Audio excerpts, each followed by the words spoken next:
Samsung J2 prime plus. അത് FRP lock, Google lock എത്രയും പെട്ടെന്ന് വളരെ എളുപ്പം അൺലോക്ക് ചെയ്യാം. ഞാനിവിടെ ചെയ്യുന്നത് Z3x ബോക്സ് വഴിയാണ്. എൻ്റെ മോഡൽ നമ്പറാണ് G532F. അത് സെലക്ട്, ഇതിൽ കോമ്പിനേഷൻ ഫയൽ ഞാൻ സെലക്ട് ചെയ്തിട്ടുണ്ട്.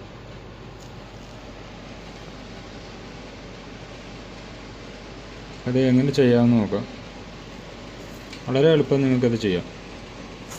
വളരെ സിമ്പിളായിട്ട് ഒരു 5 മിനിറ്റ് കൊണ്ട് നിങ്ങൾക്ക് FRP ലോക്ക് ചെയ്തെടുക്കാം. സോഫ്റ്റ്വെയർ ഒന്നും ചെയ്യണ്ട. ചിലരത് സോഫ്റ്റ്വെയർ ചെയ്യും, കോമ്പിനേഷൻ ഫയലൊക്കെ ചെയ്യലുണ്ട്. ഒന്നും ചെയ്യണ്ട, വളരെ സിമ്പിളായിട്ട് നിങ്ങൾക്കത് ചെയ്യാം.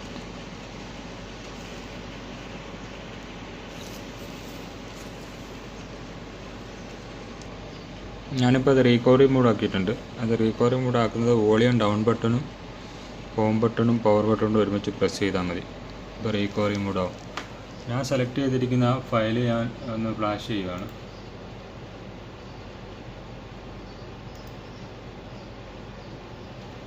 ചെറിയ ഫയലത്, ഒരു 9 MB ഉള്ളൂ.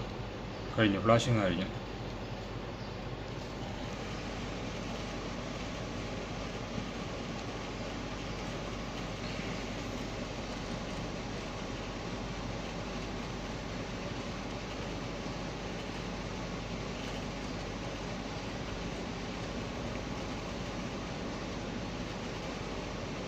ഇത് ജസ്റ്റ് ഒന്ന് ഫോർമാറ്റ് ചെയ്തിട്ടെടുക്കണം.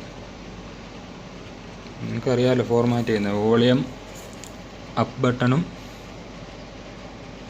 വേണ്ട, ഫോർമാറ്റ് ചെയ്യേണ്ട ആവശ്യമില്ല. ഓക്കെ, ഇത് നെക്സ്റ്റ്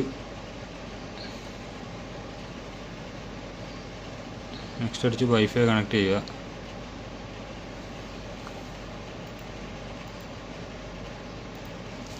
നമുക്ക് മെയിനായിട്ട് വേണ്ടതെന്ന് പറയുന്നത് അതാണ് ADB ഡ്രൈവർ. അത് ഇപ്പോൾ ഈ ADB ഡ്രൈവറിൻ്റെ ഫയലാണ് നമ്മൾ ഇൻസ്റ്റാൾ ചെയ്തത്. ഇത് എനേബിൾ ചെയ്യണം. ഇപ്പോൾ ഇവിടെ ഡിസേബിളാണ്. അപ്പോൾ ഇത് എനേബിൾ ആക്കാൻ വേണ്ടിയിട്ട് നമ്മൾ ട്രൈ ചെയ്യുന്നു. പിന്നെ ഞാൻ വൈഫൈൻ്റെ പാസ്വേഡ് ടൈപ്പ് ചെയ്തു.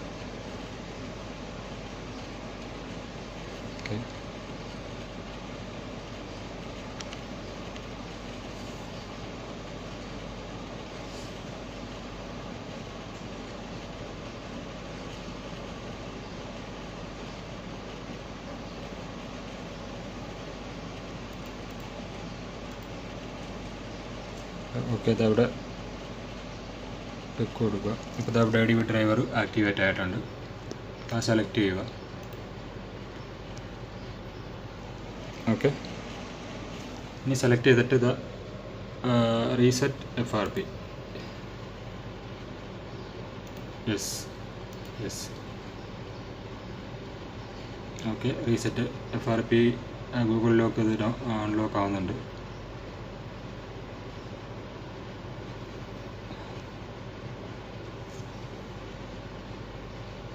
ഓക്കെ, റീസെറ്റ് FRP കലാസായി കഴിഞ്ഞു.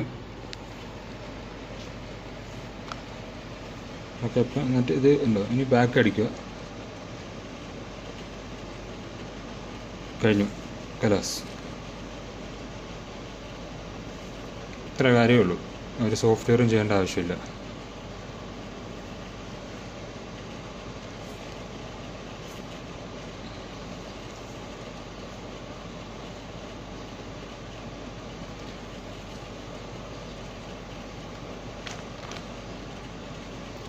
ഓക്കെ, അപ്പോൾ മനസ്സിലായല്ലോ നിങ്ങൾക്ക്.